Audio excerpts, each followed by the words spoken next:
¿Les parece? Vamos a comenzar con 2 minutos para cada uno para ir de lleno a este tema y comenzamos por el diputado Michelini, preguntándole ¿por qué aprobar una ley que, bueno, declare inaplicable la ley de caducidad? Desde su punto de vista, sus argumentos.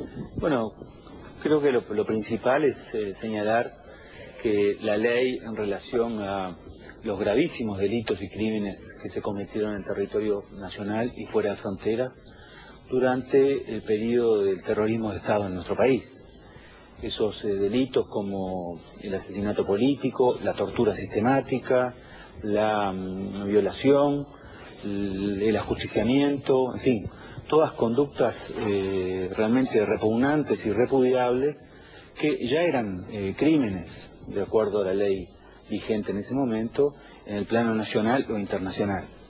Y realmente la impunidad, es decir, la imposibilidad que el Estado reaccione y ampare a las víctimas y sus familiares de esos gravísimos delitos, en definitiva, yo creo que le ha hecho un mal importante a la ciudadanía. Por lo tanto, desde el inicio mismo de estos crímenes, las víctimas y sus familiares han estado batallando a los efectos de lograr que el Estado las ampare. Y han promovido todas las iniciativas posibles y yo creo que hay dos hechos supervinientes a la expresión popular del 25 de octubre pasado, que por un lado es la sentencia de la Suprema Corte de Justicia que en forma unánime declara la inconstitucionalidad de los artículos 1, 3 y 4 de la ley 15.848 y además de la demanda incoada ante la Corte Interamericana de Derechos Humanos por parte de la Comisión Interamericana de Derechos Humanos que está en proceso y que todo parece razonablemente pensar, así lo informa el Ministerio de Relaciones Exteriores, que nuestro país va a ser condenado por el mantenimiento, entre otras cosas, de la ley de la caducidad de pretensión punitiva del Estado, la ley de impunidad. Entonces, desde esa perspectiva, en vistas de esta eventual condena internacional, por una parte, y en el sentido que tenemos dos derechos, un derecho que es la ley de impunidad y otro derecho que es la sentencia de la Suprema Corte de Justicia, podríamos no hacer nada, pero la bancada del Frente Amplio ha decidido promover un proyecto de ley que en definitiva repare a las víctimas porque le permita acudir al amparo judicial y por ende que la ley de caducidad no tenga efecto alguno. Senador, ¿por qué no?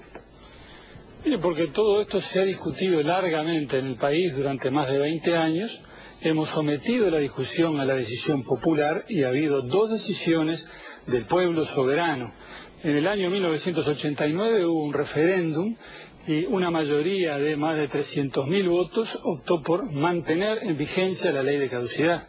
Y el año pasado se plebiscitó una enmienda constitucional tendiente a anular la ley de caducidad y el resultado fue negativo. La mayoría no quiso anular la ley de caducidad.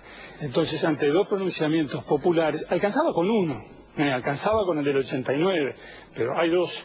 Me parece que todo demócrata debe acatar la voluntad del pueblo. Creo que ese es el principio básico de la democracia. Cuando la mayoría se pronuncia, el debate se termina y se hace lo que la mayoría dice.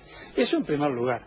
En segundo lugar, me parece que ese argumento es definitorio y suficiente, pero digo, en su momento se dijo que la ley de caducidad iba a traer como consecuencia instaurar en el país una democracia tutelada, que iba a hacer imposible la verdadera democracia. Los hechos demostraron que no era así, que teníamos razón los que decíamos que la ley de caducidad iba a permitir consolidar la democracia. Hoy el presidente de la República es el señor José Mujica, un integrante del MLN Tupamaros, y esta mañana escuchamos que la señora fiscal Guiance pidió el procesamiento con prisión de un general en actividad, jefe de una división de ejército, imputado de ciertos delitos. O sea que, mediante una declaración de inconstitucionalidad de la Suprema Corte de Justicia, se aplicaron las otras normas a nuestro ordenamiento jurídico y el proceso continuó en la forma que debe continuar, sin ninguna clase de mecanismo como este que se propone ahora para, en definitiva, apartarse de lo que dispuso la voluntad popular. En cuanto a la cuestión internacional, bueno, vamos a ver, porque todavía no perdimos. Yo espero que el Ministerio de Relaciones Exteriores haya tomado las providencias necesarias para defender el caso uruguayo, como se defendió, por ejemplo, en La Haya por el caso de las papeleras. Creo que tenemos muchas cosas para decir a nuestro favor y espero que las haya dicho el Ministerio a pesar de su color político. El caso uruguayo es el único que yo conozca, al menos, de pronto me corrigen, pero yo no conozco otro, en el cual una ley de amnistía, de pacificación, se sometió a plebiscito, y no una sino dos veces. Hay otros países en el mundo que vivieron procesos de transición de la dictadura a la democracia, que tuvieron leyes de amnistía, que no las sometieron a plebiscito y que nadie dice hoy que sean parias condenados por la comunidad internacional. España tuvo una ley de amnistía en el año 77, no la plebiscitó, y las cortes que vinieron después de las cortes del franquismo no revieron lo que en el año 77 se dispuso. Chile tuvo en el propio régimen de Pinochet una ley de autoamnistía, que benefició a todos los militares que cometieron un verdadero genocidio en Chile. Ese decreto de la época de Pinochet no fue derogado, y sobre eso podemos abundar más adelante. Bien, senador. Brasil tuvo una amnistía en el año 78-79, mantiene su vigencia, y en el mes de abril pasado, el Supremo Tribunal Federal rechazó un planteo tendiente a declararlo inconstitucional e inaplicable, y la candidata Dilma Rousseff dijo: hay que estar a lo que resolvió el tribunal porque no queremos ningún revanchismo. O sea que ejemplos sobran en el mundo de que el camino uruguayo ha sido recorrido por otros países. La diferencia a favor nuestro es que acá las decisiones las tomó el pueblo.